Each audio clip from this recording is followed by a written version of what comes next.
Hi guys, welcome back to my channel. My name is Everything Omoriire. No, I post content on food tips, recipe, travel tips, and general lifestyle.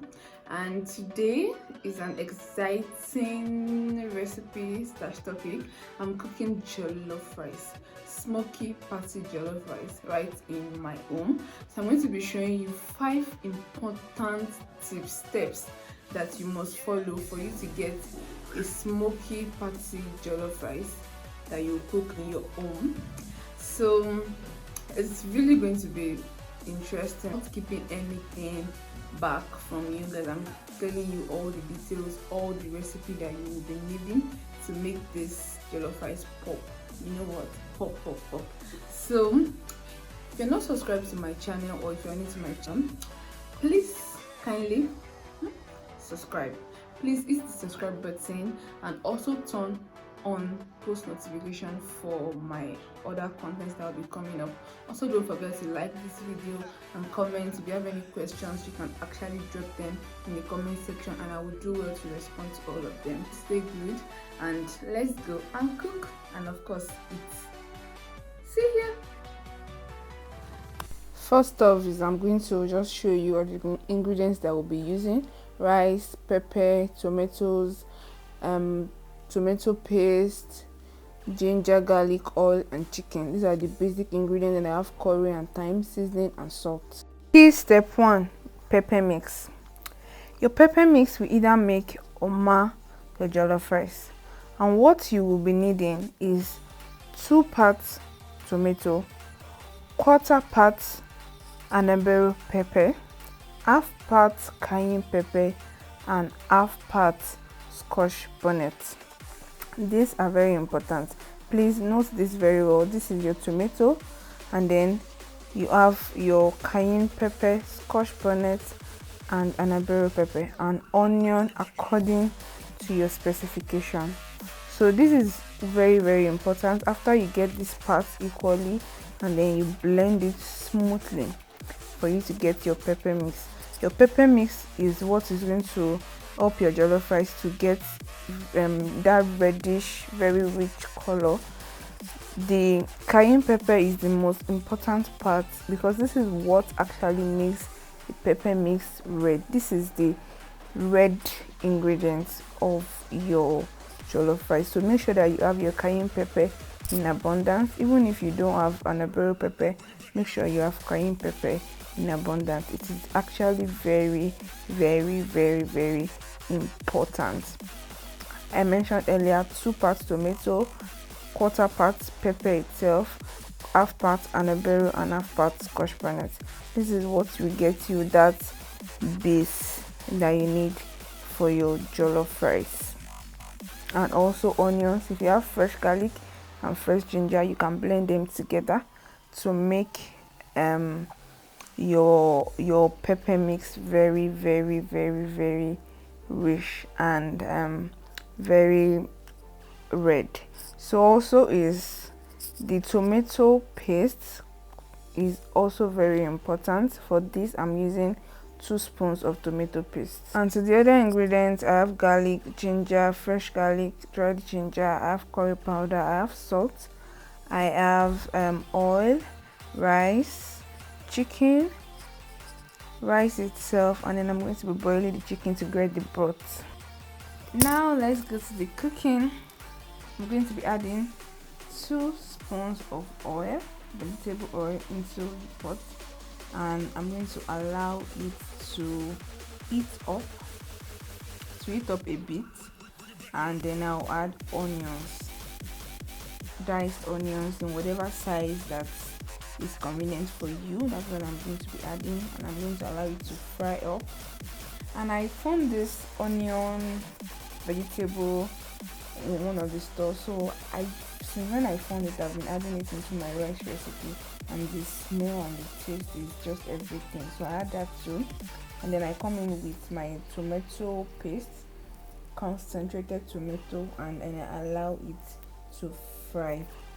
So this is also one of what I do to get that tangy taste out of the tomato paste. So I like to fry for like some minutes to let it cook a bit, and then I'm adding my fresh ginger, and I will also be adding the dry garlic to allow it to fry. So frying all of these things bring out the aroma, and the taste is just everything. So frying onions, frying the tomato paste, frying garlic brings out all the taste that you want to bring out. So the frying process allows you to generate all those tastes that you would want.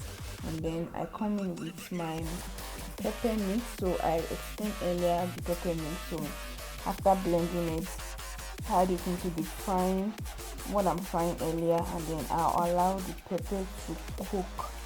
So because I didn't pre-boil the pepper, I allow it to cook very well. I keep for about 10 to 15 minutes. I allow it to cook very well, and then I add salt and I add seasoning into the pepper. So this is what the seasoning and the salt is what I'm going to be using to cook our jollof rice. Also remember at the back of your mind that we're still going to add stock into this, so you don't want to over season it before you add the stock. So make sure that you're adding mildly and keep tasting. So this is how I'm going to know that my pepper is ready and cooked. So as you can see, the oil is already floating on top of it.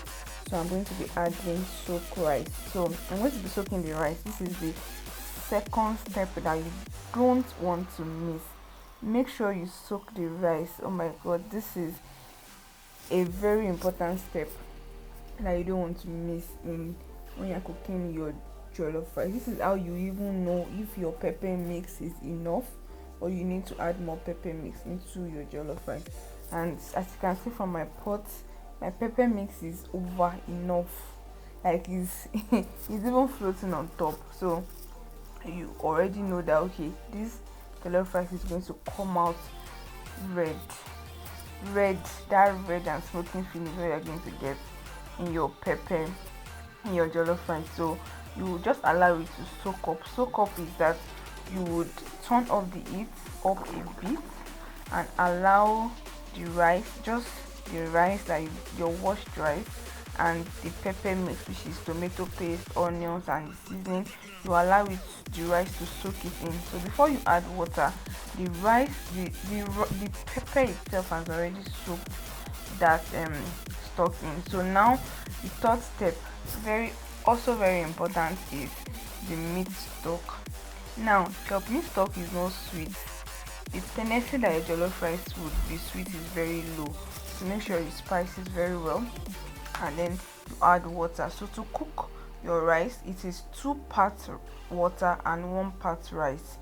2 parts water and 1 part rice for any amount of rice that you want to cook. That's the ingredient. So now is for us to allow it to steam cook.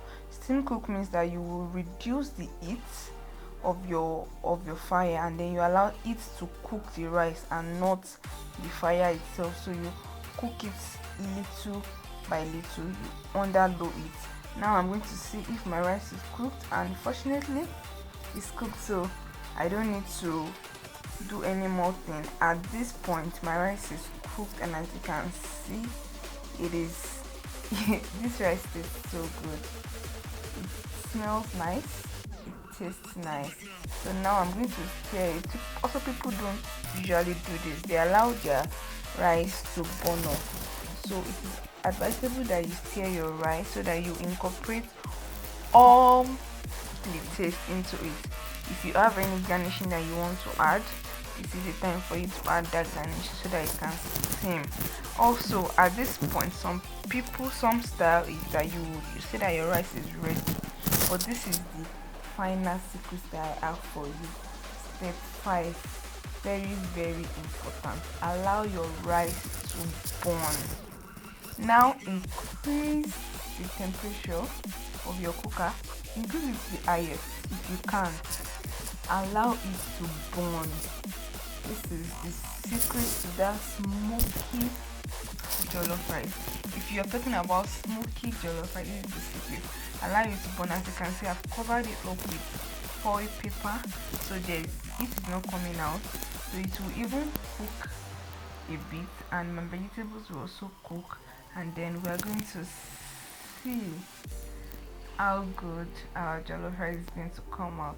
Oh my god, ooh la la, ooh. Oh god, I can't wait to eat this jollof rice. Just look at this.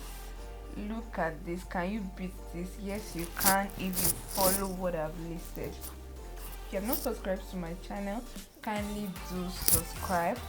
Click the subscribe button below, and also like and drop a comment if you like this video. Our jollof rice is ready to be served. And see, I'm pairing mine with my chicken and plantain. I'll see you guys in my next video. Bye.